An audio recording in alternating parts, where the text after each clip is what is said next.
you started your company because you need leads for your HVAC business. Is that correct? Yeah. So another wackadoo story. Yeah. So yeah, like the question of how I got into the HVAC business, I'll give you the world's quickest. I got sued into a business. Most people get sued out of a business. I Yeah. got sued into a business. My first business ever was in the cigar industry, and I still own a cigar company to this day. Okay. So I've owned a cigar company for 24 years now. But the very first business I ever owned when I was a kid, I was 24 years old. The very first business I ever opened was a cigar kiosk at a mall in just outside of Denver.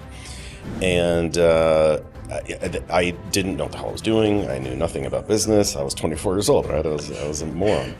But the business worked really, really well. So well that it ended up kind of catapulting into and turning into this like really beautiful high-end cigar bar. So I ended up opening up this really gorgeous, really cool cigar. Did that for 15 years. Wow. While I was there, even though my landlord very much knew that it was going to be a smoking place, like obviously he was aware of that, neighbors were complaining about smoke getting into their space. So the landlord tried to evict me. Turns out the story was way more complicated than that. There was a whole lot going on. There wasn't, two sides to every story. He tried evicting me twice. Both times I won the lawsuits. But in the process, the judge said, hey, you win, but you still got to fix the smoke situation, right? I'm not letting you off the hook entirely. You still got to go spend a bunch of money to try to get the smoke out of the space because it is pissing people off. Fine. So I hired, some commercial HVAC companies, which ripped me off like crazy because they saw this schmuck who didn't know anything about, HVAC. So I probably spent well north of $100,000 to fix a problem that should have been fixed for probably 10 grand, but I didn't know what the hell I was doing. So in the process, I meet this guy who's like just a guy. I think he was working for one of these HVAC companies.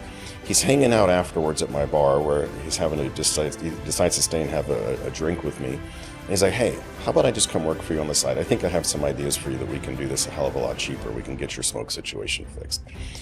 Fast forward, that guy and I end up becoming like best friends because we're hanging out all the time and he ends up doing a whole bunch of stuff for me at the bar. We become best friends. A couple years later, he asks me, he's like, hey, your business is basically running itself. This bar is super successful. It's doing its own thing. It doesn't even need you here. How about we start an HVAC company together? I'll be the wrench turner. I'll do all the blue collar stuff. You be the white collar bro and do all the sales and marketing stuff.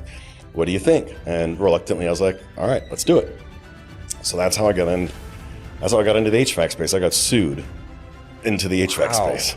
Yeah, that is so. Yeah, so you went into the HVAC space with no experience. No, I didn't even know how to turn up and down my thermostat. That's all I knew. Okay, and so from there, that's kind of how you got into Scalify, right? And there was a bunch of twists and turns in the process, but that's what got me into like the home services space, right? That's what landed me in home services. That's what made me, because I had to build out sales and marketing for this company, which I knew nothing about. I mean, I knew sales and marketing just because I like sales and marketing, but I was no expert. This was also, almost 10 years ago, so, back then things were quite a bit harder than they are now. And, so I started to have to tinker around with the usual methodologies of marketing, the standard stuff. We ended up selling that company. So we sold the HVAC company. Then I transitioned into solar, and then things got way harder because solar is a pain in the dick.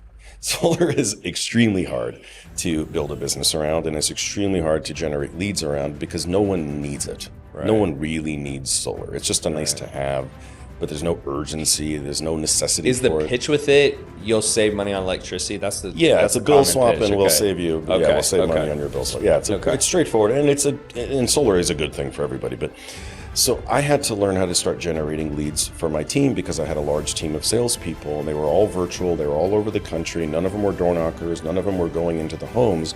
They all expected leads, virtual, to close over the phone or on Zoom, which is very hard to do. I mean, just in general, but especially hard to do, especially in solar. So I had to really quickly get my together and figure out like how this is going to work. So I tried everything. So I did, the Facebooks, the Google PPCs, all the standard stuff, even like mailers and stuff like that. I did all the usual suspects that people would expect to try.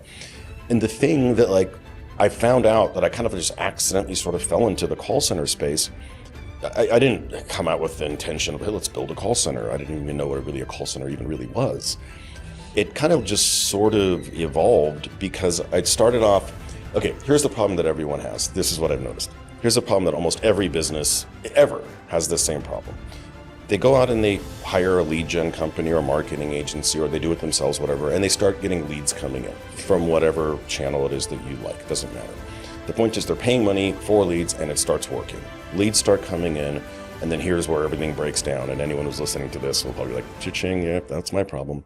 They don't follow up with the leads, right? Biggest problem across most business owners is they finally crack the code on starting to generate some leads, but they didn't figure out, oh yeah, I actually have to call the leads, right? There's that part, calling the leads.